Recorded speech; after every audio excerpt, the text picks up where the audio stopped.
Asalamu alaikum, ni wakati mwingine tena na mbele yako ninaishia Dr. Genzige. Tuzungumze naye. Umeona siku ya juzi alichokiandika Bidada Zuchu kuhusiana na kuchoshwa na yale ambayo anaona anafanyiwa na mume wake na si Abdul Diamond Platnumz. Wengi wanazoea kumuita Simba. Sasa ngoja nije nizungumze na Sheikh Dr. Genzige kwamba hii inakuwaje kwa Zuchu kwa kitu alichokiandika kwenye Insta story. Nikaona dalili za kumwacha mume wake Simba Platnumz na kumwambia na kuacha wewe uendelee na familia yako kwa amani. Sema unikutafute shehe wangu. Asalamu alaykum. Wa alaykum salaam wa rahmatullahi wa barakatuh. Kwema? Alhamdulillah, mshukuru sana Mwenyezi Mungu. Watu wanajiuliza bwana, hivi talaka ni mwanaume tu au hata mwanamke anaweza kuitamka maneno ya talaka?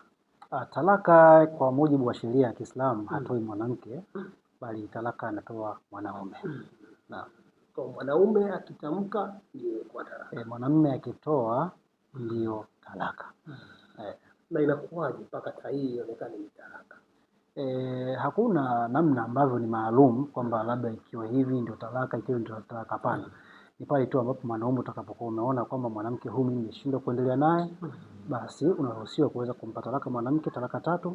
Basi hapo sheria ya dini inaona kwamba moja kwa moja yule mwanamke sio mwanamke wako halali tena wa ndoa kuanzia pale. Kwa hiyo pale anaweza kuruhusiwa kuolewa mwanamke mwingine na wewe hutaruhusiwa kumuoa mpaka atakapokuwa ameolewa na mwanamke mwingine akaachika, ndio unaweza kumuoa wewe tena. Tunafahamu kwamba Zuchu na Diamond walioana japokuwa kwa ndoa ambayo ni asili ya kimya, lakini walioana. Sasa inakuwaje mwanamke hawezi kuvunja ndoa hili hapo kwenye imani? Kwa nini mwanamke hawezi kuizungumzia talaka? Kwa sababu bwana, mimi wewe mwanaume hapana, nimekushindwa. Hapa panatosha. Mwanamke hatoi talaka kwa sababu mwanamke haoi. Isipokuwa pia Mwenyezi Mungu hakumpa tu mwanamume shavu akamwacha mwanamke, pia na mwanamke anaweza akawa na sababu ambazo pengine sababu hizo zinakubalika na dini. Labda mwanamume hafuati maamrisho ya Mwenyezi Mungu, na si kufuata tu kama labda kwa sababu ya udhaifu, yani hataki tu kabisa kufuata, labda amehusiwa alafu yeye hajataka, basi mwanamke anaruhusiwa kuomba talaka yake. Au labda pengine mwanaume anamtesa mwanamke, mwanamke hana amani kwenye ndoa yake, basi mwanamke anaruhusiwa kuomba talaka. Au labda mwanamke alilazimishwa, hakumpenda au shida, kwa anahisi kama anaulazimisha moyo wake, mwanamke anaruhusiwa kuomba talaka yake, lakini kwa kigezo maalum cha kujivua. Na kujivua maana yake ni mwanamke anarudisha mahali aliyopewa na mwanaume, basi maisha yanaendelea kuwa kama kawaida. Kwa hiyo lakini kwa swala la Zuchu kusema kwamba kutoa talaka, swala hilo haliwezekani. Kwa hiyo ana uwezo lakini wa kuiomba talaka. Kuiomba talaka anaweza kuiomba talaka, lakini kutoa talaka hawezi kutoa talaka. Lakini anatakiwa arudishe na mahali ndio Diamond. Kisheria ni kwamba unapokuwa umejivua kwenye ndoa mwanamke, basi unatakiwa kuirudisha mali mwanaume aliyoitumia wewe mpaka kuja kukuoa, aliyoleta kwenu mpaka wewe kuja kukuoa, ambao ni mahali yake, inabidi umrudishie. Kwa kinachoendelea mtandaoni nadhani unakiona namna ambavyo tunafahamu hao ni watu vijana maarufu, Zuchu na Diamond Platnumz. Ni vijana maarufu. Ukiwa kama kiongozi wa kiimani, una kitu gani cha kuwashauri ama cha kuzungumza juu ya hili ambalo linaona?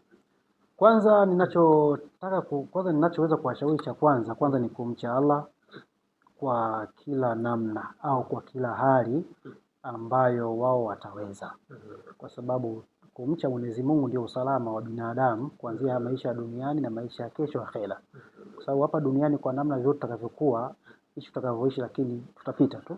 Na kabla ya sisi walikuwepo watu ambao walikuwa ni bora kuliko sisi. Kwa hiyo utakapopata nafasi ya kumcha Mungu, mche Mungu.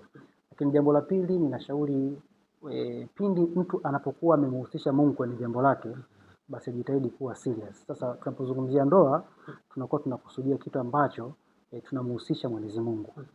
Na malaika ndio walishuhudia na pamoja na binadamu. Sasa unapokuwa unaleta mchezo kwenye ndoa, kidogo inakuwa ni jambo ambalo si zuri. Kwa hivyo mimi nitakachowashauri ni uvumilivu kwenye ndoa.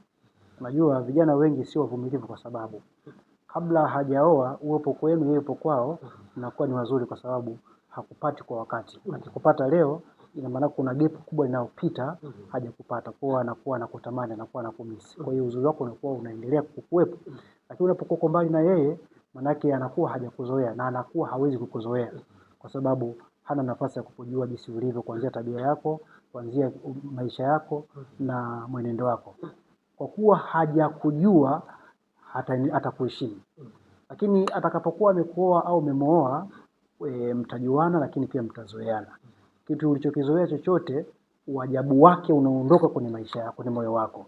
Manake kushangazwa naye unaondoka kwenye moyo wako kwa sababu tayari unamjua. Ulimshangaa zamani kwa sababu ulikuwa humjui. Ulimuona ni waajabu zamani kwa sababu humjui. Sasa hivi unaishi naye ndani. Kwa hiyo ule uajabu wake unakuwa haupo. Kwa hiyo pale ikiwa utaishi au utatazama yale maajabu, manake ndani ndio itakuwa haina amani. Lakini kama utakuwa umemuoa kwa ajili ya kuweza kuishi naye, mtengeneze familia. Kwa hiyo pamoja na kwamba kumzoea umemzoea, hiyo kwako haitakuwa sio kipengele. Mtagombana lakini mtasameheana na maisha yataendelea kwa sababu lengo lenu nyinyi si uzuri au si yale maajabu mlikuwa mkioneana. Lengo lenu nyinyi kutengeneza familia ambayo itakayoweza kuleta alama njema kwenye maisha duniani na kesho akhera. Kwa maana hiyo watakaosema ya kwamba Diamond na Zuchu pengine wameshaonana, wamechokana. Sasa hivi kila mmoja anaona mwenzake wa nini? Sio kuchokana, kuzoeana. Kuchokana ni tofauti na kuzoeana. Diamond anampenda Zuchu. Angekuwa hampendi maana yake asingemuoa. Lakini pia Zuchu anampenda Diamond. Angekuwa hampendi asingeolewa naye. Kwa sababu maisha ya ndoa Diamond hayatofautiani na maisha kabla ya ndoa Diamond, kwa sababu walikuwa wanajuana kabla ya ndoa kwa sababu ya kazi zao wanazozifanya. Maana yake ni watu ambao walikuwa kwa pamoja. Lakini mpaka wakaamua kuoana maana yake walishasomana, walishajuana. Kwa hiyo wakaamua kufanya maamuzi ya kuoana, maana yake wanapendana.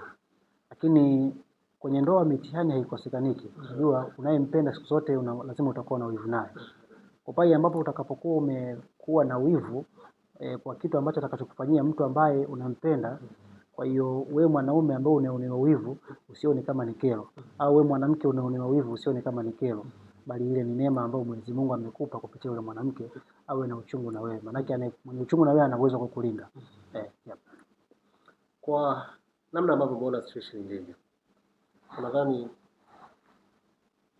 Diamond ni rahisi Zuchu kumcontrol Diamond? Kwa sababu tunaelewa Diamond ameshakupita na wanawake kina Zari, kina Wema Sepetu, kina Tanasha.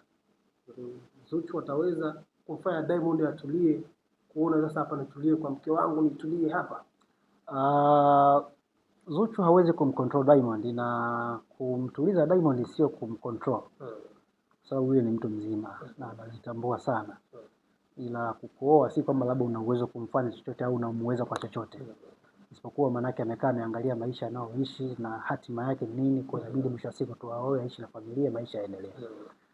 Na kumcontrol kwake, kummiliki kwake ni kumsikiliza au kusikilizana, kwa maana nyingine kumwomba Mwenyezi Mungu, kumtegemea Mwenyezi Mungu, kufanya ibada na kumshia Mwenyezi Mungu kwenye kila aina ya hali ambayo mnakuwa mnaipitia. Kwa subira yako ndio kitu pekee ambacho kitakachotofautisha wewe na wanawake wengine. Ndicho kitakachomfanya mwanamke aone kabisa kwamba ikiwa atakuacha wewe, inawezekana atakosa mwanamke atakayeweza kumvumilia kwa dhati tofauti na wewe. Kwa Zuchu kumcontrol Diamond ni sio Zuchu pekee yake, mwanamke yeyote kumcontrol mwanaume haiwezekani, kwa sababu mwanaume udhaifu wake ni tendo tu analolipata kwako. Huo ndio udhaifu wa mwanaume. Na ukizungumzia Zuchu na Diamond ni watu ambao wanajuana toka zamani. Kwa kama ni tendo inawezekana wakawa wanafanya, sina uhakika, lakini inawezekana walikuwa wanafanya. Kwa sasa wamefikia hatua kuoana, maana yake ni maamuzi mazuri ambao waliyofanya. Sasa kwa jambo la kuachana ni jambo ambalo haitakiwi liamliwe kirahisi hivyo. Kwa lazima uvumilivu upatikane na maisha mengine yaendelee. Ukiwa kama kiongozi wa kiimani, una kipi cha kuzungumza kwa hawa wawili ambao kwa sasa hivi wana mgogoro? So tunaamini na wale pia ni Waislamu. Wewe kiongozi wa Kiislamu, una kitu gani cha kuzungumza kwenye hawa wawili ambao kwa sasa hivi hawako sawa? Kitu ambacho ninachowahusia ni kile nilichokisema mwanzoni, kwanza kumcha Allah. Unapomcha Allah maana yake kuwa makini kwenye maamuzi unayofanya, ikiwa utayafanya atakuwa kinyume na Mwenyezi Mungu. Mwenyezi Mungu ametuamrisha kuoana, ni jambo zuri. Lakini kwenye kuachana hapo Mwenyezi Mungu ameturuhusu tuachane, lakini kishingo upande. Kwa hivyo nitakachoshauri mimi, tawashauri uvumilivu. Wavumiliane, ndio ndoa jinsi ilivyo. Lakini pia wafanye ibada. Familia yoyote ambao haifanyi ibada, misokosoko ya shetani haiwezi kuposekanika. Shetani kazi yake ni kuharibu, sio kujenga. Mungu kazi yake ni kujenga, kuboresha na kuimarisha. Sasa pale ambapo Mungu anakuwa ameshakujengeeni misingi, shetani anatamani aje aharibu. Sasa unapokuwa umeoa, maana yake umejenga msingi wa mnyororo ambao ule mnyororo utakuwa una vitu vinavyofuata nyuma, mbeba nyuma. Sasa vilivyobeba nyuma vina faida na wewe ambao ni watoto. Wale watoto inategemeana umewapata katika njia gani. Watoto uliopata kwenye ndoa, mama mmoja hawezi kufanana na mtoto mama kwa mama huyo, kwa mama yule, kwa mama yule, kwa mama yule. Sababu hata baada ya kufa wewe, maana yake mali zako zitakuwa hazieleweki. Maana yake mama yako, familia yako utawaacha wakiwa weupe, kwa sababu zitagawanywa kwa watu tofauti tofauti. Lakini familia ikiwa ni moja, kwanza watapendana, watajaliana, kitu ambacho shetani hayuko tayari. Kwa hiyo mimi nitawashauri kwanza kumcha Allah, kufanya ibada, kutubu, kuacha kile ambacho Mungu hakipendi, lakini pia vile vile kuwa makini kwenye maamuzi ambayo anayofanya. Sheikh Dr. Genzige anakuambia kwamba yeye anachowaambia ni kumcha Allah, lakini pia kuwa makini katika maamuzi ambayo wanayafanya. Zuchu na Diamond Platnumz. Shukrani sana. Asante sana. Asante. Asante.